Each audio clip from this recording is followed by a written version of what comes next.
Hello, dreamers, and welcome to Dreaming Isle. I'm here to guide you into a calm and magical place tonight. Before we begin, take a moment to like this video and subscribe if you haven't already. It helps bring more dreamers to our little corner of the stars. And if you'd like, share in the comments, what's the world outside your window like right now? Now, find your cozy spot. Let go of the day, and let the story begin. The wind curled around the broken towers like a ghost unsure of where it died. Kalen sat beneath a leaning archway, the stone beneath him slick with moss, his sword resting in its rotted scabbard. He hadn't drawn it in years. Not since the last bell tolled from the Great Keep's tower, a sound swallowed by ivy and time. This place had once been a city of silver banners and singing glass. Now, it was home to no one but him, and the crows. He did not mind the crows. They came and went, left feathers near his fire, watched him with curious eyes. At dusk, Kalen climbed the western wall, as he did each evening, to watch the sun die. The world always seemed to hold its breath in those last few moments, when the sky turned red gold and the forest below shimmered like embers. He liked that, how the end of the day could still burn so brightly. Then, one evening, something strange happened. The sky cracked. Not thunder, not storm. A crack, as if a pane of glass had shattered above the clouds. Kalen stood, heart thudding, eyes narrowed. A streak of light tore across the heavens, burning white and blue, trailing sparks like falling petals. It vanished behind the eastern ridge. And then, silence. No birds, no wind, not even his breath dared move. He stared for a long time before finally descending the wall. Tomorrow, he would go east. For the first time in years, his sword would leave its sheath.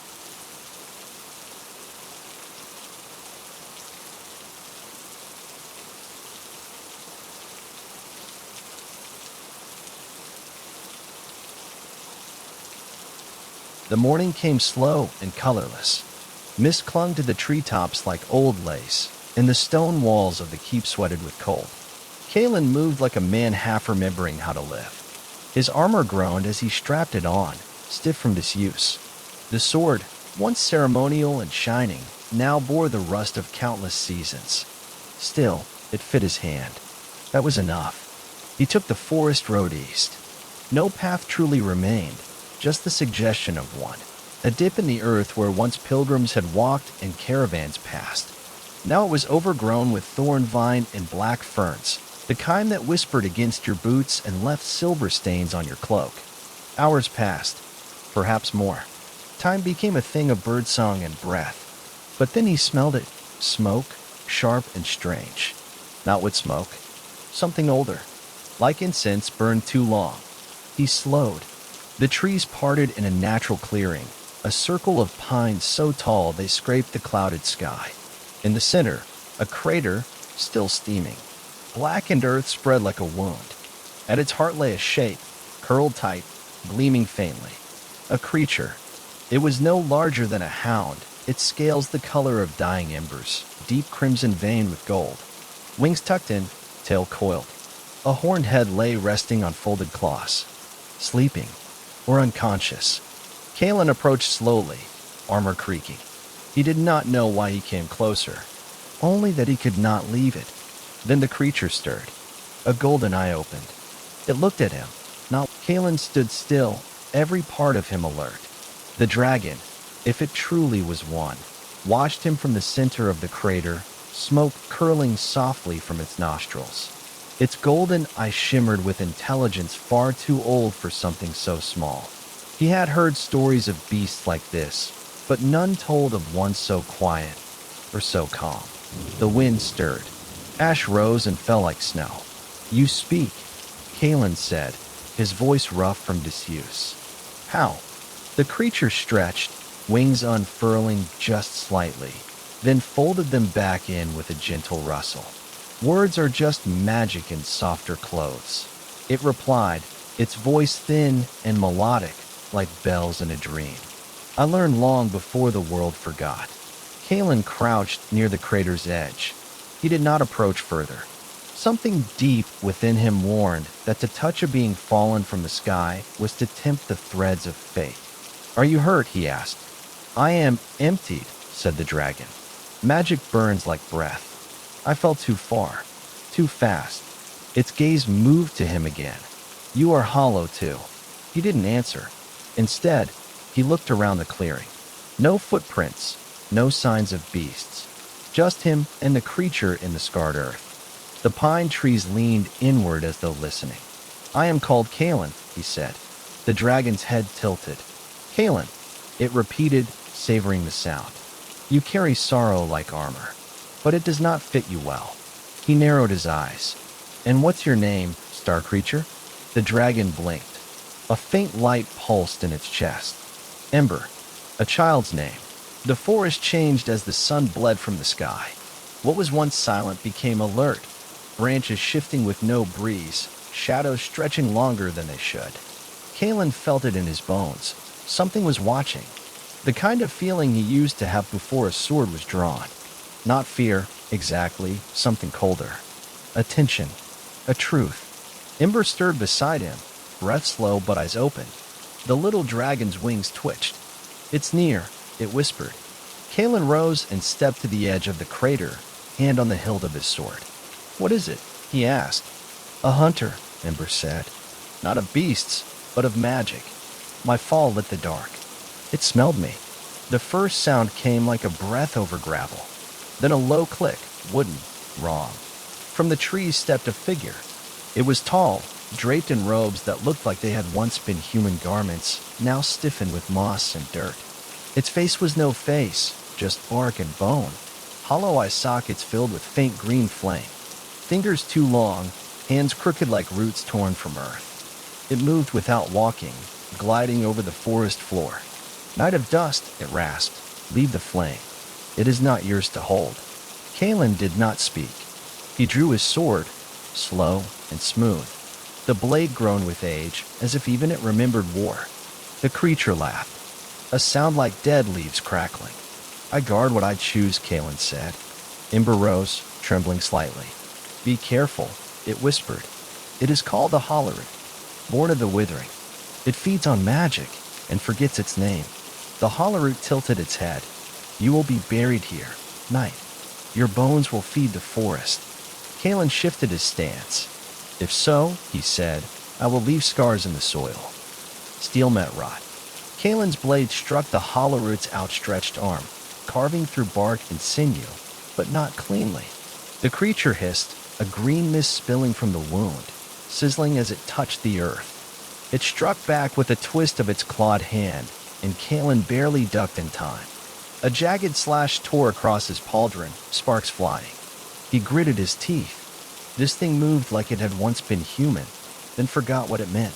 Ember circled above the crater's edge, wings fluttering weakly. The dragon let out a warning cry, its throat glowing faintly. Behind, Kalen turned, lifting his sword just in time to block a second arm, one the creature had hidden beneath its robes, formed from writhing roots. The impact knocked him back. He stumbled, boots sliding in the ash. The Hollowreach advanced. "I smell your sorrow," it rasped. "So ripe, so easy." Kalen steadied himself, then choke on it. He drove forward with a sudden thrust, his sword plunging deep into the creature's chest. A flash of green light burst out, and the Hollowreach shrieked, flailing. Its robes ignited, not with fire, but with white-blue sparks. Ember dove. With a cry that was part roar, part song, the dragon exhaled a small stream of fire. It wasn't much, but it struck the wound, and the creature screamed again. Its form began to unravel, roots snapping, bones cracking like dry branches. Then, silence. The Hollowreach collapsed into a heap of ash and moss, the fire hissing into smoke. Kalen stood breathing hard, sword blackened and arm trembling. Ember landed beside him, wobbling slightly. "You did not run," it said. "No. You fought for me." "I suppose I did." The dragon lowered its head. "Then you are mine now, Kalen of the Hollowkeep." And he, too tired to argue, nodded once. They buried the remains at dawn. Not for the Hollowreach's sake, but for the forest's. Ember insisted. Unburned death seeps, the dragon said, circling the shallow grave with glowing eyes. The land remembers what we leave behind. Kalen said nothing. He carved a crude sigil into a nearby stone. 2 crossed branches, a circle between them. The mark of warding, a symbol he hadn't drawn in years. The air felt lighter once it was done. He sat back against a tree, breath slow, limbs sore. Ember rested nearby, curled like a cat, tail flicking through the leaves. Their silence was no longer hollow. It was a shared thing now, like a song hummed between verses. "You said you fell," Kalen said at last. "From where?" Ember blinked. "From the Veil, a place between the sky and the deeper dark. Dragons are born from magic that dreams. I was dreaming, and then I wasn't." He frowned. "And now you're real?" "Now I'm awake." Kalen mulled over the words. "And the thing that came for you, was it alone?" "No," Ember whispered. "It was the first to smell me. Others will come. Creatures shaped by famine and forgotten magic. They feed on what was lost. And I am very old magic." Kalen looked toward the east, where the light began to break through the mist. The trees there stood straighter, greener. The land was remembering, too. "I should take you to the keep," he said. "It's falling apart, but it has walls. Fires. Old books." Ember tilted its head. "Books. You'll like them. Words in sleep clothes, remember?" The dragon huffed, pleased. Kalen stood. His armor groaned, but this time he felt stronger beneath it. Less hollow. He looked down at the small, ember-eyed creature and said, "Come on, then. If the world's going to wake up, it might as well start with us." The keep looked worse in daylight. Stone walls, once pale and proud, now slumped beneath crawling ivy and black moss.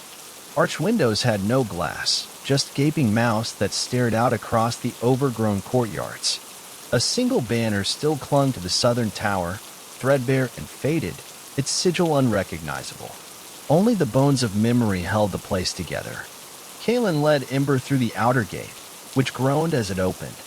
The hinges wept rust, as if crying at being disturbed. "You lived here alone?" Ember asked, voice low. "For many years," Kalen said. "After the others left, or fell." "Why stay?" He paused. "I made a promise. And promises are heavier than steel." They crossed the courtyard. Vines curled through cracked flagstones, and the old fountain in the center had filled with stagnant rainwater. Crows watched them from the gables, silent and still. Ember glanced at the tall tower in the west wing. "What's that?" "The Hall of Ash, where we kept the last books. Warded scrolls. Old oaths." The dragon's eyes gleamed. "Can we go there?" "Soon. First, food. You're fading." Ember didn't protest. Its wings drooped, and its steps had grown sluggish. Kalen led it down a slanted corridor, where light filtered through holes in the ceiling. They entered a chamber with a collapsed hearth and shelves sagging under old pots and rusted tins. He knelt, rifled through a hidden compartment in the floor, and retrieved a cloth-wrapped bundle. Dried root bread, honey bark, hard cheese, still good. Ember sniffed it all with suspicion, then licked the honey bark. Its eyes widened. "This tastes like sunlight." Kalen chuckled. "Don't get used to it. That was my last piece." They ate in silence. Outside, wind stirred the courtyard. The Hall of Ash was quiet as a tomb. Kalen pushed open the heavy doors with effort. Dust billowed in lazy clouds, and the scent of old paper and stone filled the air. Sunlight slanted through the broken windows and golden spears, catching on swirling motes. Shelves lined the chamber, some collapsed, others stubbornly upright. Scrolls lay in bundles, tied in fading ribbon, while books huddled in rows like monks at prayer. Ember stepped in slowly, reverently. "What is this place?" The dragon whispered. "A reliquary of knowledge," Kalen replied. "When the kingdom fell, this hall was sealed. I broke the seal when I returned. I wasn't supposed to. Why not?" He gestured to the stone symbols carved into the arch above them, ancient runes, warding signs. "Not all knowledge sleeps peacefully." They moved deeper. Kalen stopped before a low table, its surface littered with open tomes and brittle maps. One showed a land that no longer existed. Rivers now dry, cities crumbled to myth. He turned a page of a worn book, notes in the margin, written in his own hand. Long ago, in brighter days. Ember nosed a thick volume with a cracked leather cover. It fell open, revealing a sketch of a dragon much larger than the little one, its wings arched across a sky full of stars. "Is that one of yours?" Kalen asked. Ember stared at the drawing. "Maybe. Or maybe I was meant to become it. We are shaped by the magic we keep, and the company we keep." They wandered in silence. Then Kalen stopped beside a locked cabinet, half buried in rubble. Behind its iron bars sat a book bound in silver chain. Ember tensed. "That one burns." "I know," Kalen murmured. "It's not meant to be read." "Then why keep it?" He looked at the little dragon. "To remember what forgetting costs." Outside, thunder rumbled. The wind had changed. That night, the wind howled without rest. The skies above the keep darkened unnaturally, though no rain fell. Just wind twisting, rising, scraping across stone like claws. Kalen stood atop the watchtower again, cloak snapping behind him, eyes scanning the forest line. Ember perched nearby, wings tucked tight, tail curled around the crumbled battlement. "There's something in the wind," Ember said. "Not a creature. A calling." Kalen nodded. "I feel it too, like a bell ringing deep beneath the earth." The trees below swayed, though the branches never touched. Gaps widened where none had been. The forest was shifting. "Magic does not always roar," Ember whispered. "Sometimes it breathes." Kalen rested a hand on his sword hilt. He hated the feeling growing in his chest, not fear, not quite. Expectation. A sense that the world was moving towards something, and he was standing still. "I've heard this kind of silence before," he said. "Before a siege." Ember looked up at him. "Then the walls may not be enough." They descended to the keep's heart, what had once been a chapel, now hollowed and cold. Kalen lit the old lanterns, and their flames cast flickering shadows against shattered statues. At the altar, he knelt, not to pray, just to think. Ember rested on the stone beside him. "I was not made for war," the dragon said. Kalen raised an eyebrow. "You breathed fire into a Hollowreach chest." "That was instinct," Ember murmured. "Magic reacting to fear." And this time, Ember looked into the dark. "There is no fear, only warning." Kalen stood. "Then we'll prepare. If it speaks, I'll listen. If it knocks, I'll answer. And if it breaks the door?" He touched the pommel of his sword. "Then it meets steel." Far above them, thunder cracked again. But no storm followed. Only silence growing heavier. The crack beneath the altar spread with a dry, splintering sound, not loud, but final. Kalen stumbled back as a single root, blackened and thick with sap, coiled upward from the broken stone. It twitched as though sniffing the air, then turned sharply toward him. He drew his knife without thinking. It was small, old, a gift from his mother before her voice had faded and her memories had slipped like fog from the valley. He'd never used it for more than skinning or carving. It wouldn't stop whatever this was. The root slithered over the altar and curled around the scorched pendant, pausing for a moment as if in recognition. Then, without sound, it dragged the pendant down into the crack and disappeared. Kalen stepped forward too late. The altar pulsed once and collapsed inward, not broken, but devoured. The clearing dimmed. The trees didn't move. The sky hadn't changed. But the light had gone strange. A yellowish hue edged the shadows, like lantern flame held beneath old water. He realized it wasn't just light, it was presence. Velmer had taken root. Not fully, not yet, but it was growing. Through memory, through Saren. Kalen clutched the whole pendant, the last intact seal. He didn't know if it could hold anything back. He didn't even know if it was meant to. But he knew this. If the last piece was taken, if the memory was lost, then there would be nothing left to stop Velmer from blooming through her. He looked north. The forest thickened there, older than maps, older than names. A place the villagers called the Hollow Deep, where the roots whispered and the wind never quite sounded right. If Velmer had a heart, it would be there. Kalen turned, eyes burning with the weight of memory, and walked toward it. Every step felt remembered. Every root he stepped over seemed to watch. The forest thickened as Kalen pressed north, the trees rising taller, stranger. Their trunks twisted in spirals, bark gnarled like knotted fists, and leaves so dark they gleamed blue under the dimming light. No path guided him now.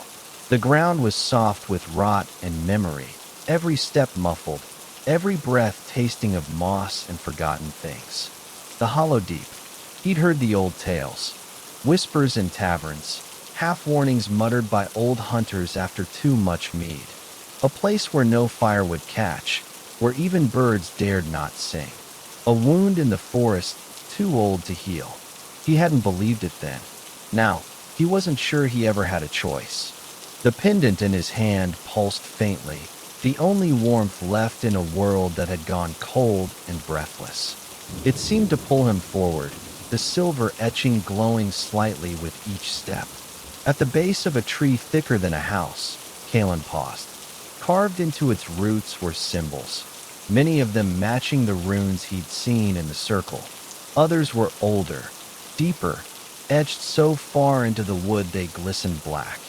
At the tree's base, an opening yawned wide. Not a tunnel, a mouth. Vines hung like teeth, and a cold breath rolled from within, smelling of damp stone and long-decayed herbs. From somewhere far below, he heard a faint, rhythmic thump. A heartbeat. Not his. Not human. Kalen gripped the pendant tighter, slid it into the leather pouch at his side, and stepped through the roots. The hollow deep swallowed him whole. Instantly, all sound ceased. No leaves, no wind. Only the sound of his footsteps, and that deep, patient heartbeat waiting in the dark below.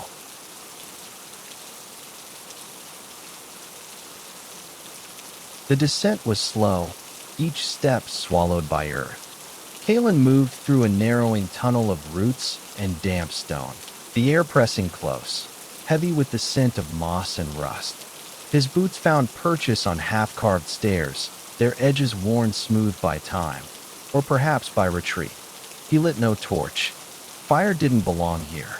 Instead, the pendant glowed faintly from the pouch at his side, casting a pale, green-silver sheen that lit the path just enough to walk.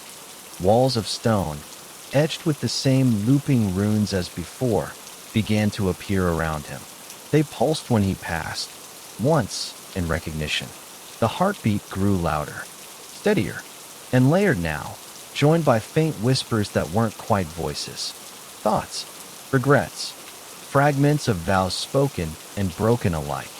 The stone drank them in, murmuring their echoes with every step he took deeper. The tunnel opened at last into a wide chamber. Kalen froze. The walls curved upward like the inside of a hollowed mountain, vanishing into shadow. At the center stood a dais wrapped in root and vine. Suspended above it, unmoving, was a figure cloaked in shadowed branches. Her, Saren, or what remained of her. Eyes closed, limbs relaxed, floating as though dreaming. Vines fed into her back and chest like veins, pulsing with slow, sap-colored light. Beneath her, etched into the dais, was a massive circle of runes, 3 glowing, 1 dark. The bond, broken, and far behind her, barely visible in the gloom, a massive presence shifted. Not a creature, not quite. It was becoming. Velmer. Kalen's breath caught as Saren opened her eyes, gaze meeting his. Kalen's pulse thundered in his ears, but the chamber remained impossibly still. The breath of the forest did not reach this place. The air here was ancient and unmoving, sealed, like a tomb that refused to forget what it had swallowed. Saren hovered above the dais, her voice a fragile thread between them. Velmer does not take, she said softly. It waits, and when you offer something, it never refuses.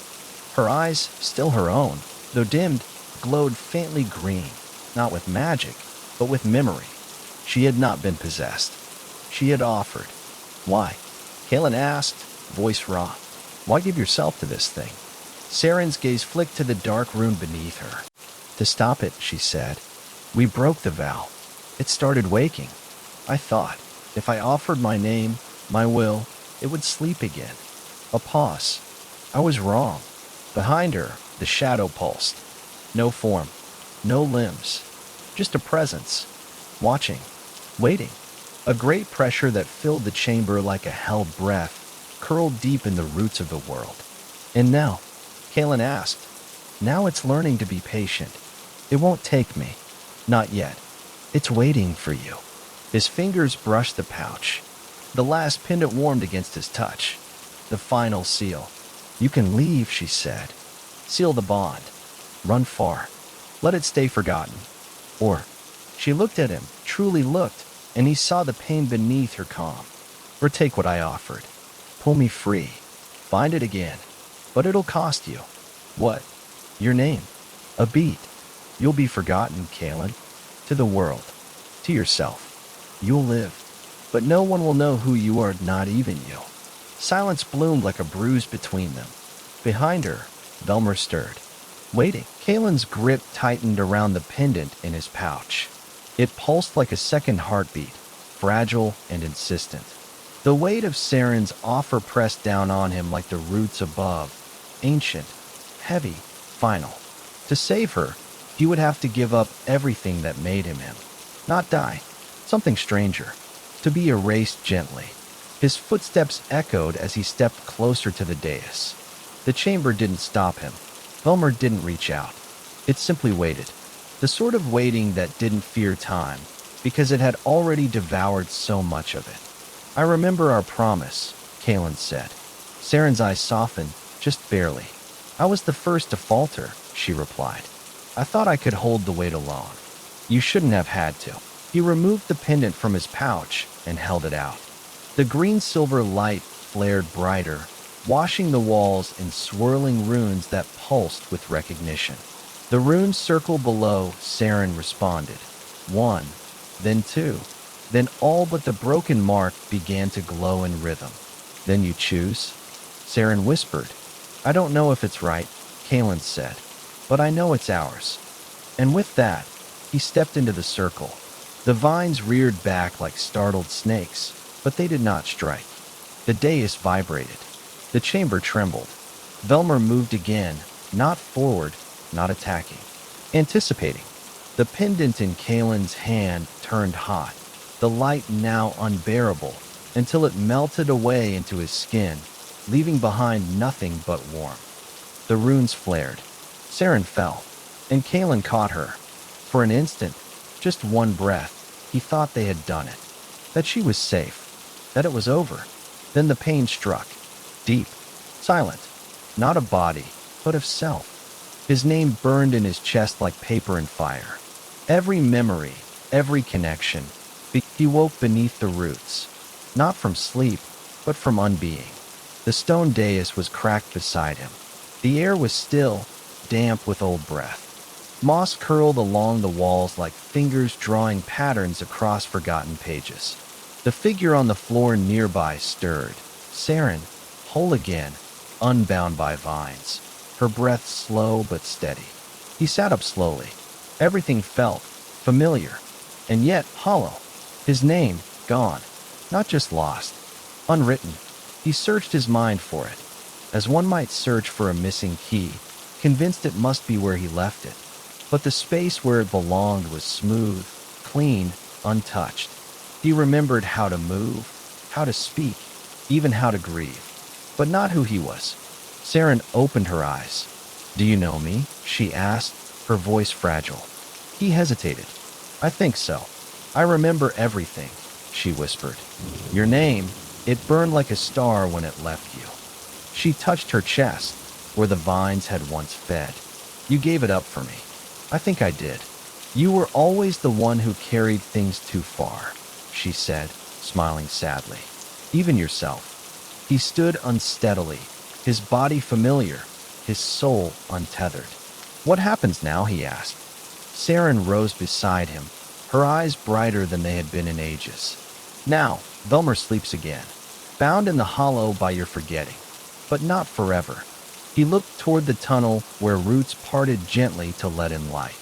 Then we go back. If you want, she said. The forest will remember you. even if no one else can. He turned to her, then glanced down at his hand. A faint green light shimmered in his palm. Not a name, but a beginning.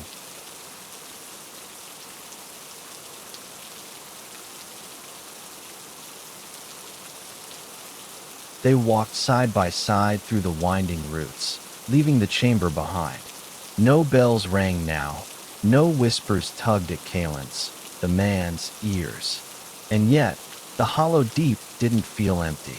It felt quiet, like a book carefully closed after the last word is spoken. The forest above was not as he had left it. The light had changed.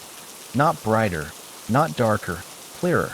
The shadows no longer pressed down but stretched gently beside them, as if no longer trying to hide what had always been there. Saren moved with ease now, her steps sure, her shoulders lighter. There were streaks of silver in her braid he hadn't remembered, and when she smiled at him, it was full of both sorrow and peace. "You won't remember this tomorrow," she said softly, as they reached the glade where the arch once stood. "I already feel it slipping," he murmured, touching his temple. Saren knelt and pressed a hand to the earth. The moss parted, revealing 3 stones beneath, smooth, worn, and each carved with a rune. She pointed to the first. "Your name lived here." To the second, "Mine, kept safe." And the third, "Varen's, lost, but not forgotten." She looked up at him. "You may lose your name, but the forest won't. It holds memory differently." He reached for the stone that bore his mark. As his fingers brushed it, something flickered, an image of a boy laughing beneath moonlight, hands stained with ash, a voice swearing a promise never to leave. He didn't know who it was, but he knew the feeling. That was enough.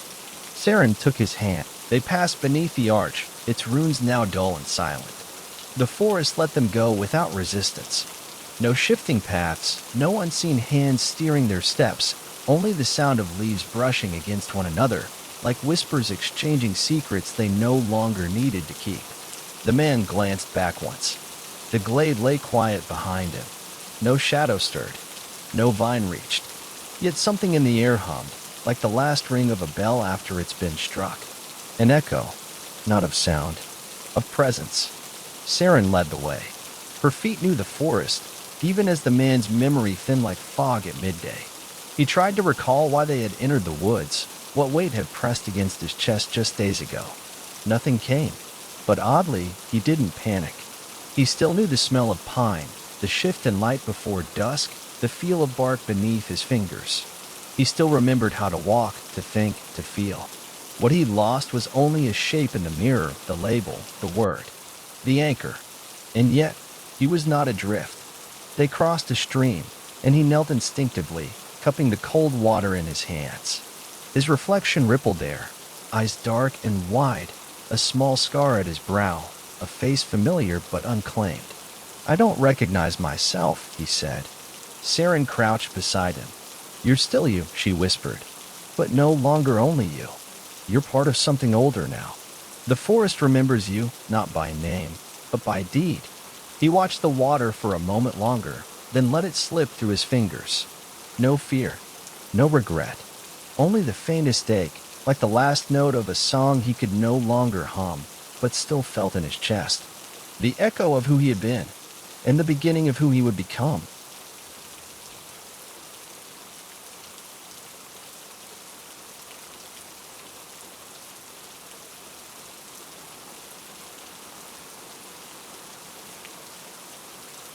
They emerged from the forest at dusk, not the false dusk of the vale where twilight lingered unnaturally, but the true, gentle dimming of day. Light filtered across the meadow in soft oranges and golds, casting long shadows behind them as if marking their return. Ahead lay the village, small, quiet, with crooked roofs and windows aglow. A place where names still mattered, where stories were still told with ink and voice, not with bark and root. The man hesitated at the tree line. Saren turned to him, her expression unreadable. "You don't have to go back," she said. "Not if it doesn't feel right." He looked out over the fields, past the chimneys and fences, the laughter drifting faintly on the wind. Will they know me? Saren's voice was kind. No. The word didn't sting the way he expected. He nodded slowly, accepting it like rain. Then what am I now? She smiled. You're the one who answered the call. That's enough. From the folds of her cloak, she withdrew something small, a lantern. Its glass was old, its frame bound in silver wire. It flickered faintly, not fire, but green-blue light, like the glow of forest moss beneath moonlight. This was yours, she said. Before. He took it, cradling it in both hands. It pulsed gently as his fingers touched the metal. It recognized him. No name etched its side. No mark to say who it belonged to. Just light. He looked back at the woods, the trees now still, the shadows long and quiet. The forest had taken his name, but it had left him something in return. A lantern, a path, a silence that was no longer empty, and a story still unfolding. The village welcomed dusk with the slow rhythm of oil lamps and shuttered windows. Smoke curled from chimneys, children's voices faded into quiet, and doorsteps glowed with the soft light of familiarity. It should have felt foreign, but something in the man stirred as his boots touched the cobbled path. He followed Saren through the winding streets. No one looked up. No one paused.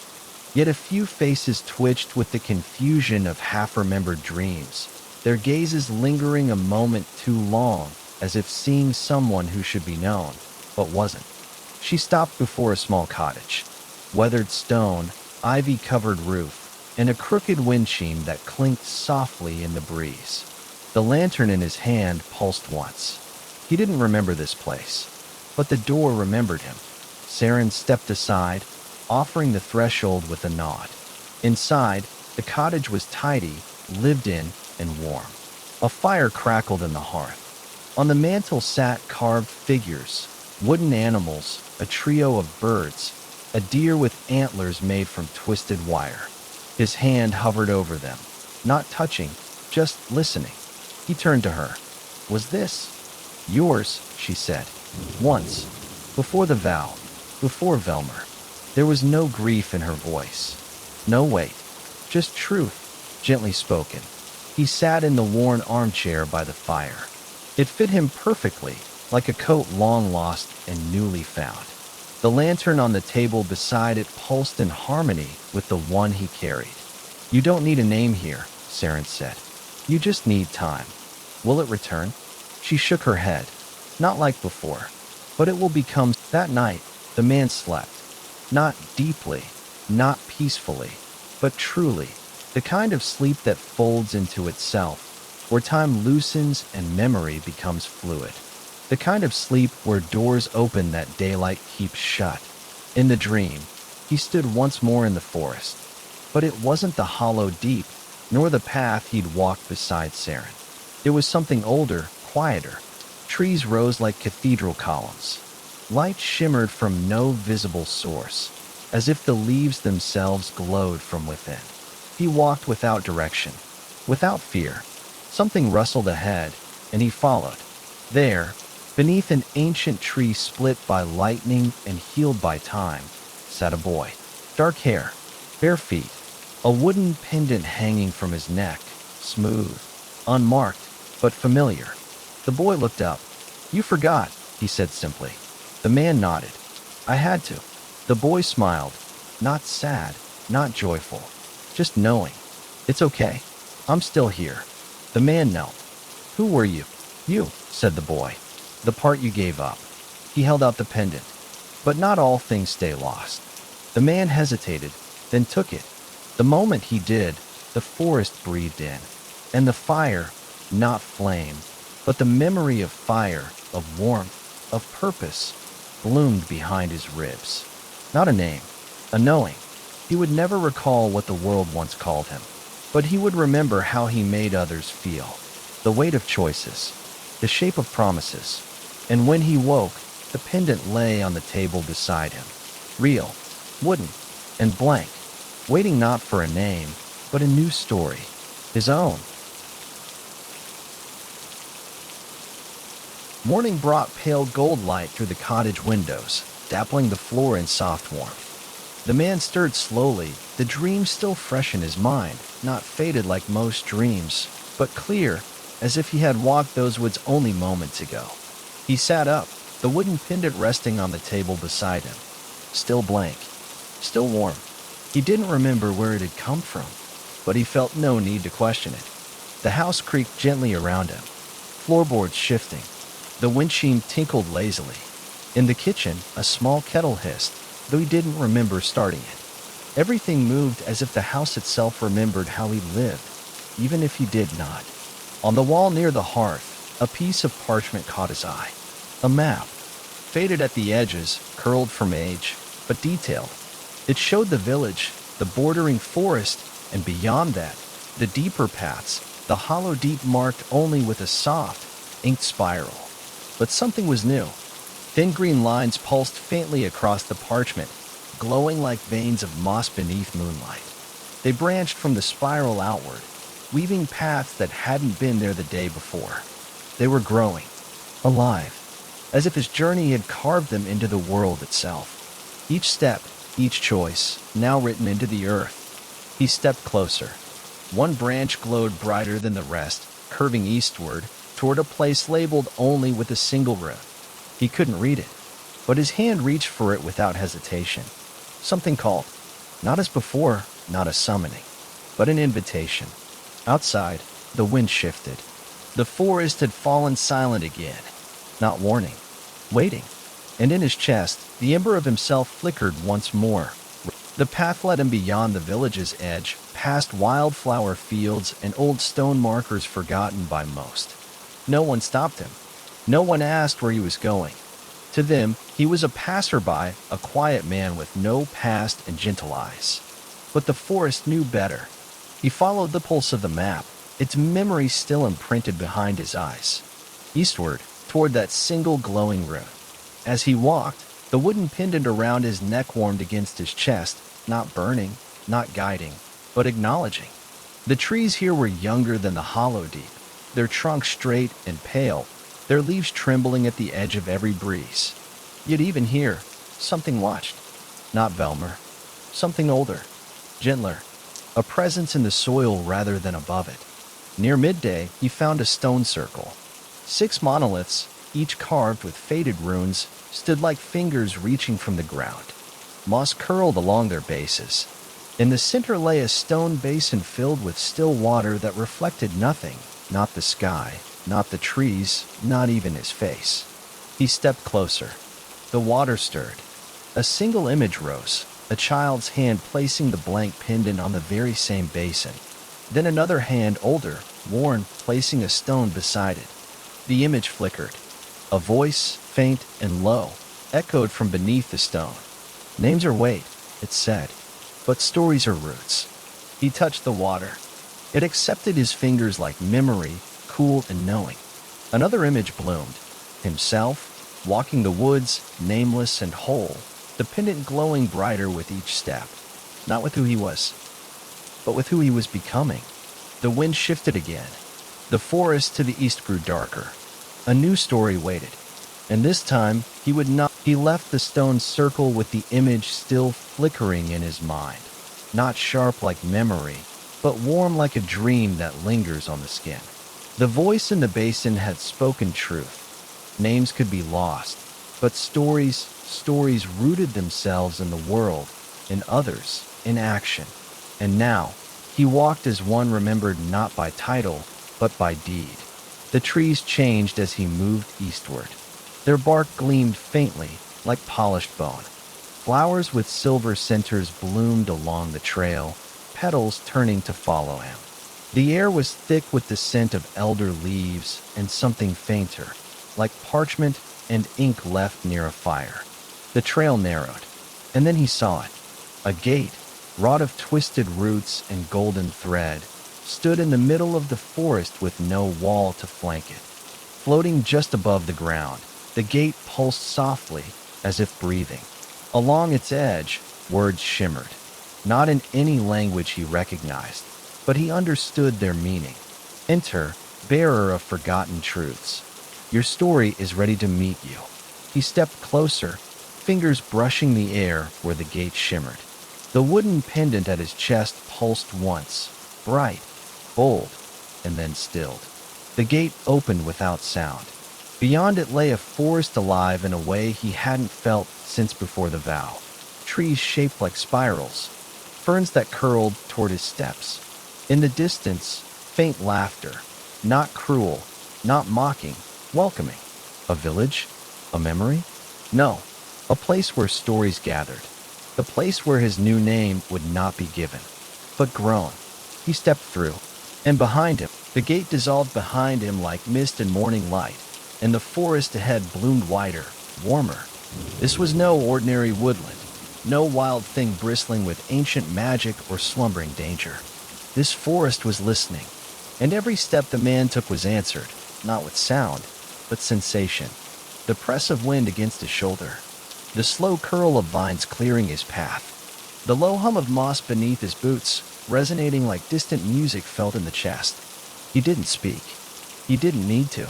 The grove understood him not in words, but in weight, in the shape of what he carried and what he had chosen to leave behind. After some time, the trees parted, and there, nestled between spiraling trunks, was a clearing dotted with stone seats arranged in a circle. At its center, a pedestal of woven branches, and atop it, an open book with no ink on its pages. Blank. Waiting. He stepped into the circle, drawn without hesitation. As his feet touched the earth inside it, the grove stirred. Leaves rustled overhead in no breeze. Light pooled downward in shafts, silver and still. And the book turned a page on its own. His hands hovered over it. The wooden pendant glowed softly against his chest, not burning, not pulling, simply present. He placed his hand on the open page. The parchment warmed, and then slowly, gently, words began to write themselves. Not his old name, not his old life, but moments, memories. The sound of Saren's voice in the hollow deep, the choice beneath the altar, the house that remembered him, the stone circle in the whispering east, and finally, this grove. The first sentence formed, glowing faintly.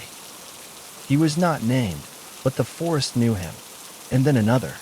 He was not remembered, but his story gripped. The book turned its own pages as if in rhythm with his breath. Each fresh leaf bloomed with quiet lines, written not in black ink, but in a soft, glimmering green that shimmered like dew on early leaves.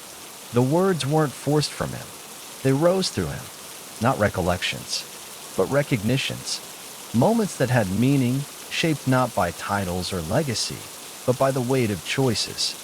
His steps into the hollow deep, Saren's voice cracking through the roots. The moment he surrendered his name not in fear, but in hope. The book did not demand a full story all at once. It invited it, page by page.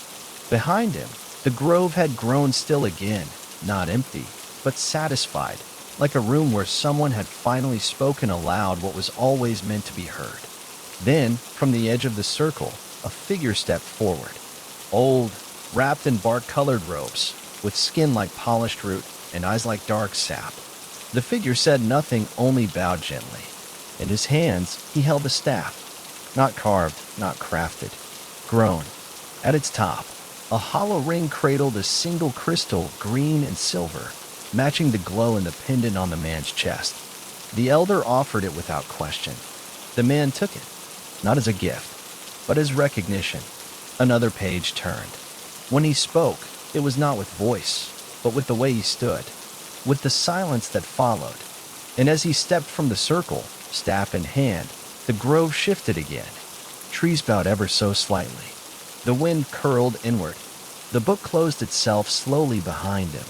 He did not turn back. His story had begun, and now he would walk as one who carried no name, only meaning.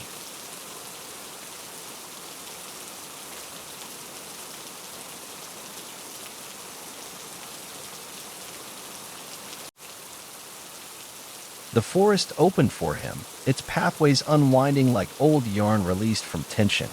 Each turn brought not uncertainty, but calm. Trees arched above, forming canopies that whispered with welcome rather than warning. He walked now with the staff in hand. It wasn't a weapon. It wasn't a tool. It was a reminder of the vow once broken and remade, of the silence that saved a friend, of the ember of a name that had burned away so that something deeper might take root. The pendant at his chest rested cool and quiet, not glowing now, just present. He passed a stream where silver fish shimmered like coins in motion. A bird with feathers the color of clouded moonlight landed on a branch above him, chirped once, and flew off again. Everything here acknowledged him, but nothing asked of him. He was a part of it. At a small hill crowned by a circle of birch trees, he stopped. Something tugged at the edge of his awareness, not pain, not urgency. A quiet call. He climbed the slope slowly, feeling each footstep stir the moss like breath. At the top, a single stone, uncarved, unmarked. He placed his hand on it. Nothing happened. No light, no sound. But inside, something shifted. A warmth blooming in his chest, a thread pulling gently through his ribs. And then, faintly, he remembered something. Not a name, not a face. Just the way sunlight felt on his skin the day they made the vow. And the way Theron laughed when he tried to skip stones. He smiled. The book had written what it could, but now his steps would write the rest. He was no longer the boy who feared forgetting. He was the wanderer the forest remembered, and the forest was vast.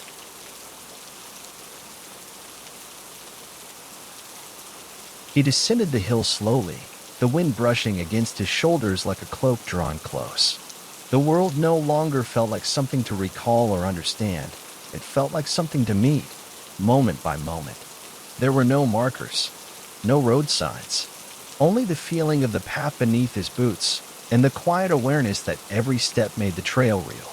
As he moved, he passed through places others might have missed, a grove of trees that hummed when he passed, leaves fluttering in wordless greeting. A pool so still it reflected the sky even when clouds passed before the sun. A fallen log that pulsed faintly with light as he stepped over it, like an old creature recognizing kin.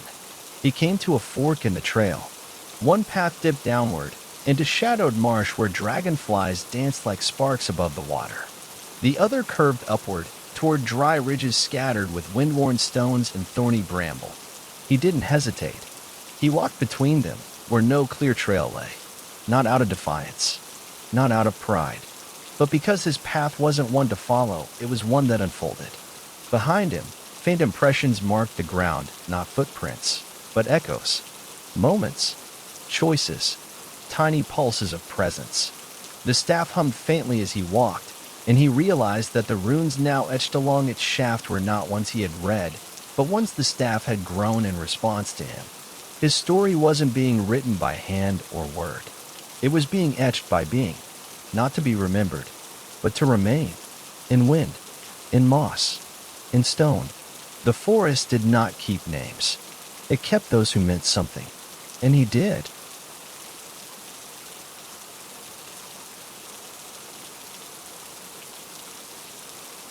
Evening crept in slowly, gold slipping into blue as the sky turned soft and shadowed. The man found himself on a ridge where the trees stood thinner, their limbs reaching toward the last rays of light. The air grew still, not heavy, not silent, just listening.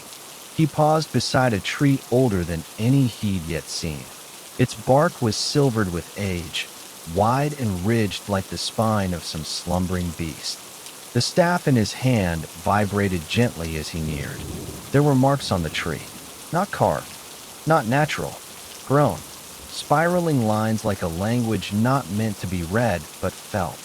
He placed a hand upon them, and as he did, a low tone rose from within the trunk, deep and resonant, not unlike the hum he'd heard in the hollow deep.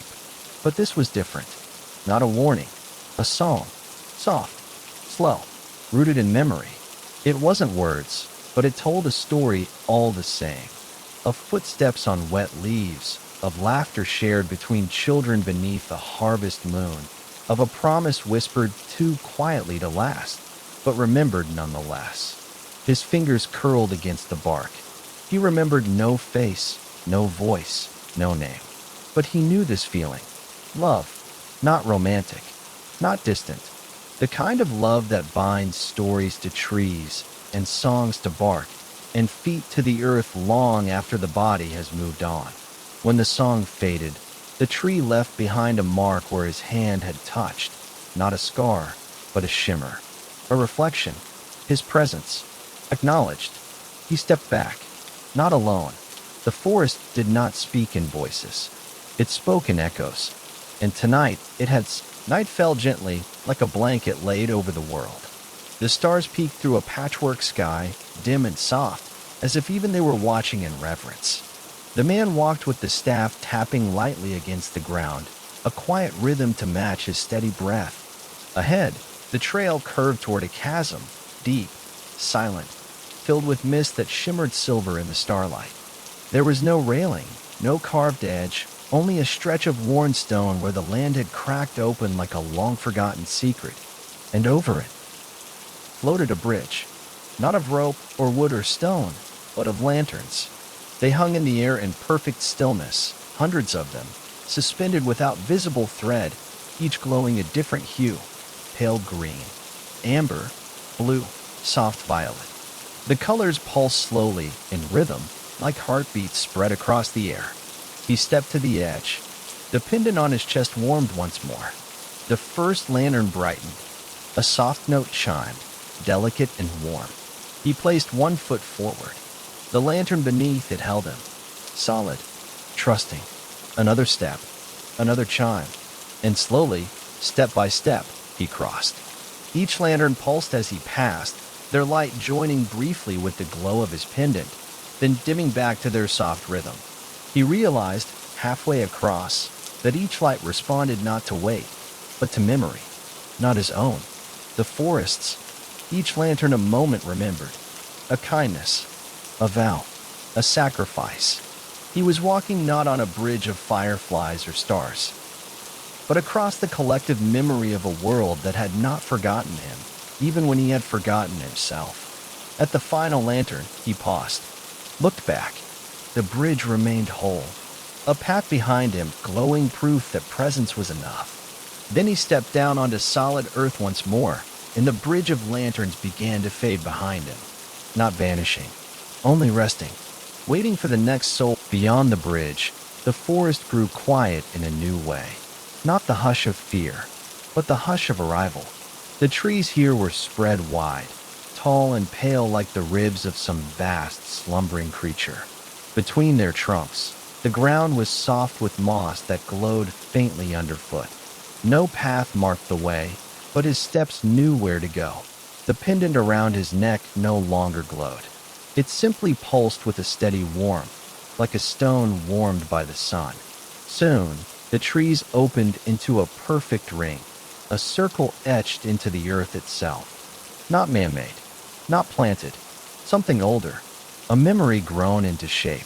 Around the edge stood 12 standing stones, each inscribed with a single symbol. No two were the same.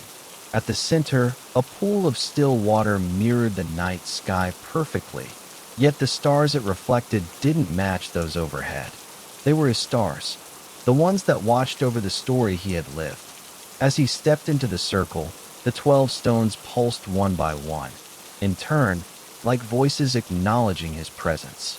No words, no test, just welcome. In the still water, an image began to form, not of his face, but of all the moments that had shaped him. Saren's hand reaching for his in the hollow deep. The altar before it collapsed. The house that remembered. The tree that sang. The bridge of lanterns behind him. And then, the face of a boy, younger, laughing, innocent. His beginning. Not a name. A feeling. A truth. He knelt beside the pool, touched its surface. The image rippled, blurred, and reformed into now. A man with no name, but not without story. From behind one of the stones, a breeze stirred. A voice, gentle as wind through leaves, whispered, "To be remembered is not..." He stood slowly, the circle calm around him. The water's surface stilled once more, leaving no reflection, no memory, just openness. His fingers hovered above it, no longer searching for answers. He had become one. At the edge of the ring, nestled between two ancient stones, sat a small flame. Not burning, not consuming, just existing like a heartbeat without a body. Pale gold, flickering gently, it cast no shadow and gave no heat. Yet it drew him. He approached and knelt before it. Within the flame, a shape formed, a seed. Small, simple, wrapped in light that seemed older than the stars. He did not question what it was. He simply knew, in the way trees know when to lean toward the sun, that it was his. Not a gift, not a reward, but a continuation. A piece of himself distilled not from memory, but from meaning. He reached out. The flame leaned toward him, welcoming, and the seed floated gently into his palm. The moment it touched his skin, the pendant at his chest dimmed completely, not fading, but transferring. What once was worn as a symbol was now held as a truth. The staff pulsed once in his other hand. The 12 stones brightened, and in the wind, another voice, or perhaps the same one, circling back, whispered, "You are no longer the story forgotten. You are the one who plants new ones." He closed his hand around the seed. It didn't burn. It glowed. A warm promise. A quiet power. A single truth waiting to be sown. The forest had watched him walk. Now, it would follow where he grew.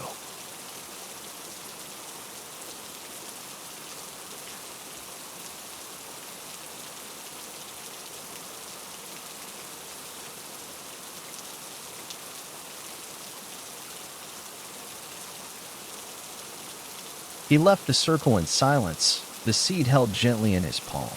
The forest did not darken behind him. It didn't fade or vanish. It simply watched, not as a guardian, not as a keeper, but as a witness. The path ahead wasn't marked. It unfolded. With every step he took, the earth seemed to breathe beneath his feet. Trees leaned closer, not looming but listening. Ferns unfurled at his passing, their leaves brushing his boots like a whispered welcome. Light trickled down through the canopy like memory returning, slow and golden. He came to a clearing he did not recognize. Yet he knew it.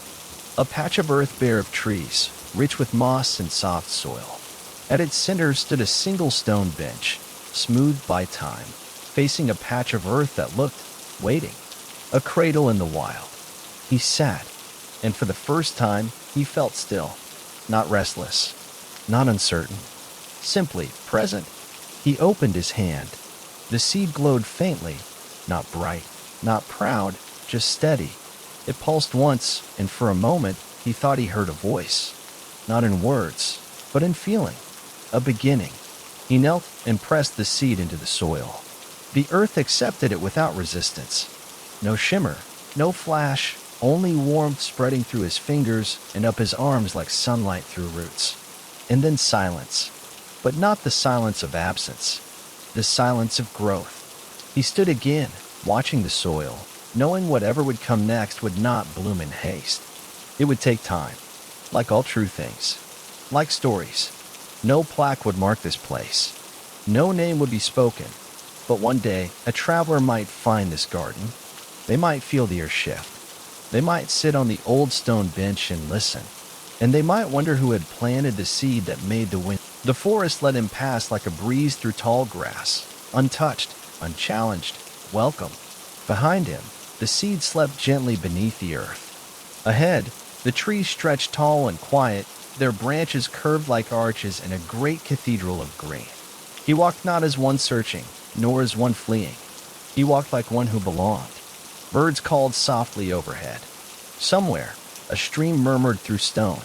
But above all, it was the wind that spoke most clearly now, no longer a whisper, no longer a question. A voice, low and endless, moving between bough and leaf. It didn't say his name, but it told his story. And more, it carried it. As he stepped onto a narrow ridge of stone, the wind curled around him like an old friend. He paused, listening not with ears, but with the bone-deep stillness he had learned in the hollow deep. There were voices in the wind now, not words, not ghosts, rememberers. A child laughing somewhere in the distance. A soft hum from someone mending a coat in a house where he'd once slept. A lantern glowing in the hands of another traveler, walking a path that had only existed because he once walked it. The wind carried them all. And him. He looked out from the ridge. Beyond the forest, the horizon opened, rolling hills painted silver by starlight, rivers like threads of memory weaving through shadow and stone. In the far distance, lights scattered like fireflies, signs of villages and stories still unfolding. Not waiting for him, but open to him. He took a breath and stepped forward, and the wind, ever kind, followed, carrying no name, only a presence, only a story. And somewhere behind him, a tiny sprout broke the soil, its first leaf opening. Night deepened as he walked, but darkness never quite settled. The stars above shimmered brightly, and the earth below glowed faintly in places, moss lanterns, moonflowers, stones warm from ancient magic. The wind kept close beside him, not driving, not pulling, just walking too. Eventually, he found a rise in the land, a knoll half wrapped in ivy, its top flat and clear. A place to rest. Not because he was weary, but because the moment invited stillness. He sat, not with purpose, just to be. He placed the staff beside him. The pendant around his neck no longer pulsed, no longer needed to. It had become part of him now, as natural as his breath, as quiet as the space between footsteps. The wind coiled gently around the rise. And then something changed.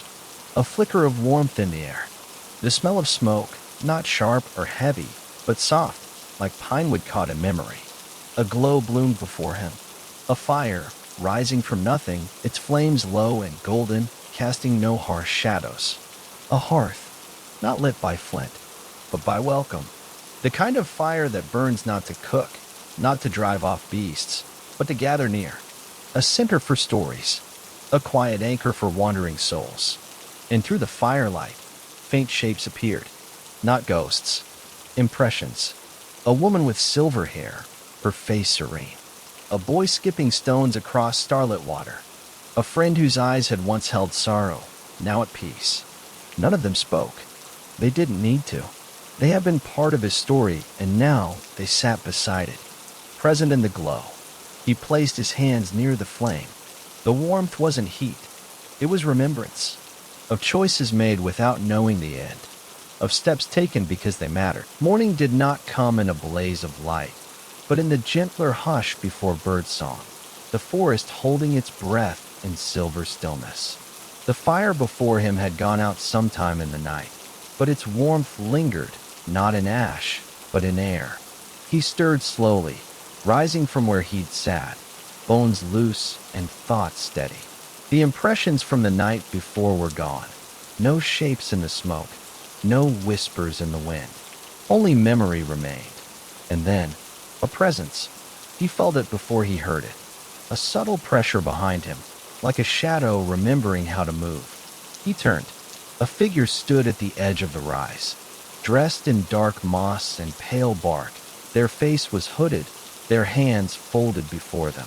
No staff, no pendant, no markings, yet somehow they felt known, as if their story curved alongside his like a parallel thread. No footsteps had announced their coming. They simply were. He tilted his head, a question forming without words. The figure stepped forward.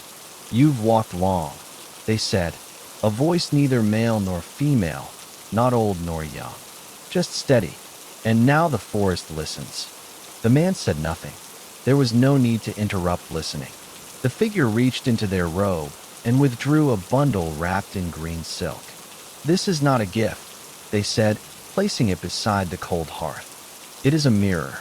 He unwrapped it carefully. Inside was a journal, blank, soft leather cover, forest brown, with a single rune pressed into the corner, a symbol he recognized. He carried the journal as he walked, its weight light in his satchel, but steady, as though the forest itself pressed gently through its cover. The wind remained close, a quiet companion, rustling leaves, nudging ferns, lifting the corners of the pages when he paused. By midday, he reached a grove unlike any before. No grand trees, no twisted roots, just wide stumps, smooth flat like tables, scattered across a sun-dappled clearing. Upon each rested books, hundreds of them, No shelves, no ceilings, no boundaries. Just a library grown beneath the open sky.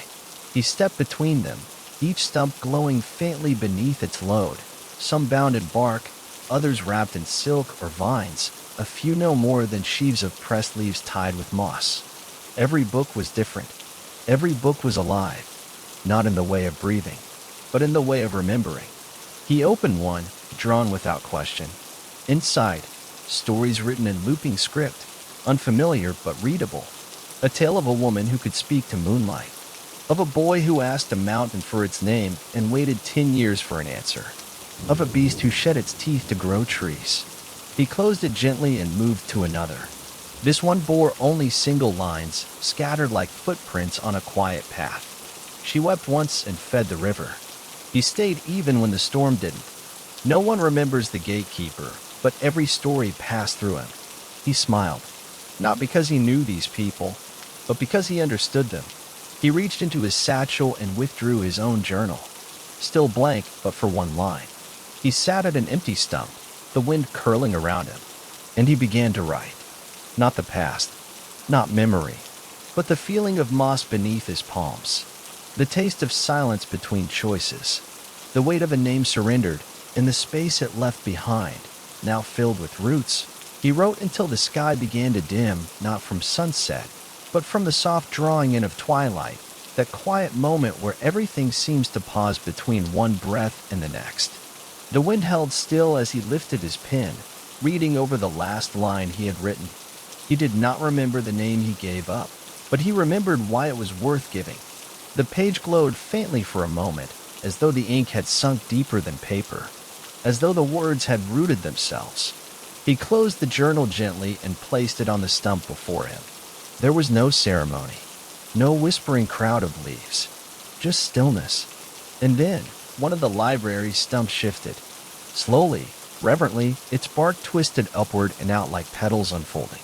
In the center, a hollow formed, just wide enough for one book. His. He stood in silence as the journal lifted on a breath of wind and nestled itself into the waiting space. Moss grew instantly around it, gentle tendrils curling to hold it in place. The stump glowed once. The forest had accepted it, not as a record of fact, but as something truer, a story that had grown honestly, step by step, root by root. He stepped back, and as he did, the wind moved once more, not playfully, not sharply, but with direction, calling. Beyond the library, a path revealed itself, narrow, lined with soft lantern moss and small white blossoms. Not demanding, simply waiting. He took up his staff, the pendant quiet at his chest.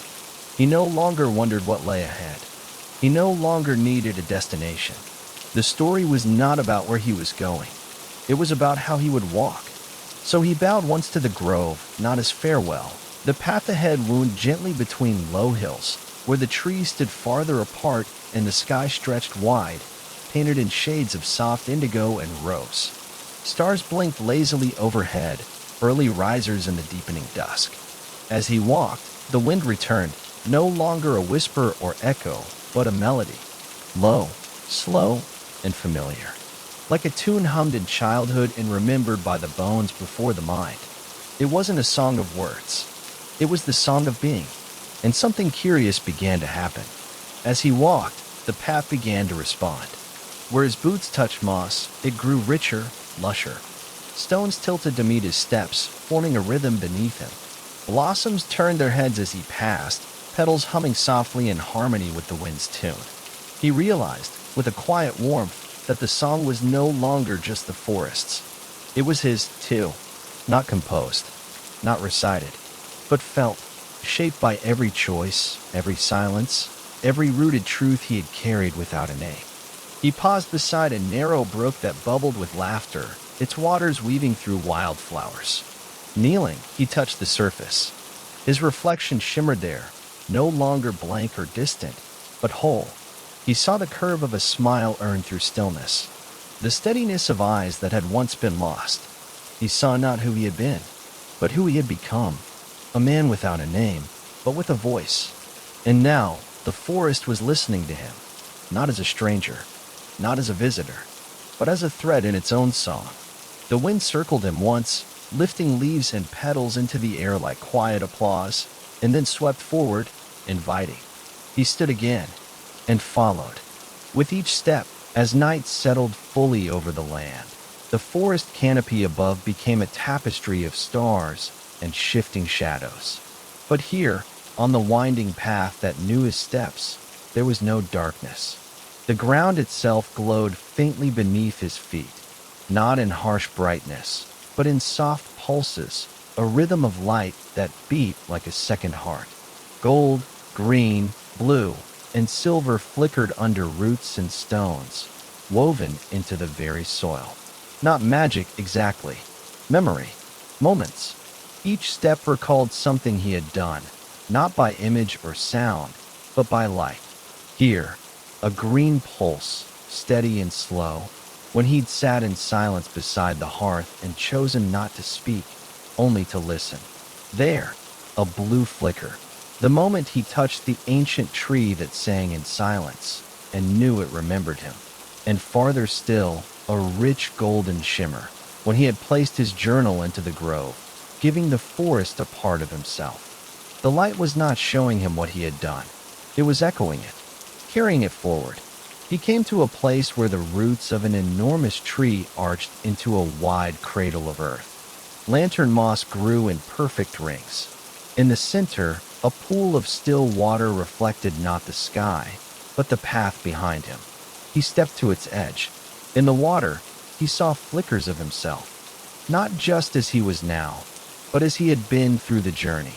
Uncertain, silent, afraid, brave, kind, steady. And in every form, the same eyes, the same quiet will. He knelt, and for the first time, he spoke aloud. A single sentence, carried not with volume. The forest stretched wide and endless before him, but he no longer measured it in distance. Every breath of wind, every flicker of lantern moss beneath his boots, every sway of branch overhead was part of the same quiet truth. He was no longer journeying through the forest. He was part of it. As dawn neared, the sky behind the trees lightened, not in gold or flame, but in twilight's softest hue, a violet gray that made stars shimmer more clearly. It was always twilight here, not because the sun had forgotten to rise, but because this place was held in a moment between memory and growth, between name and being. He reached a clearing. Grasses bowed in the hush, and a great stone rose in the center, flat and wide, carved not by hand but by time. In its surface, thousands of tiny grooves and etchings glimmered faintly. He stepped closer and saw what they were. Stories, not full accounts, not paragraphs, single lines, fragments, truths. She waited, even after the storm passed. He built nothing, but gave everything a place to grow. No one remembered his name, but the earth did. He found space between them, and the wind curled at his side. He placed a hand on the stone. He did not write with pen. He did not speak aloud. He simply was, and the stone accepted that. A single new line appeared, softly glowing. He walked without a name and left the forest full. He smiled, not because it was an ending, but because it wasn't. He turned.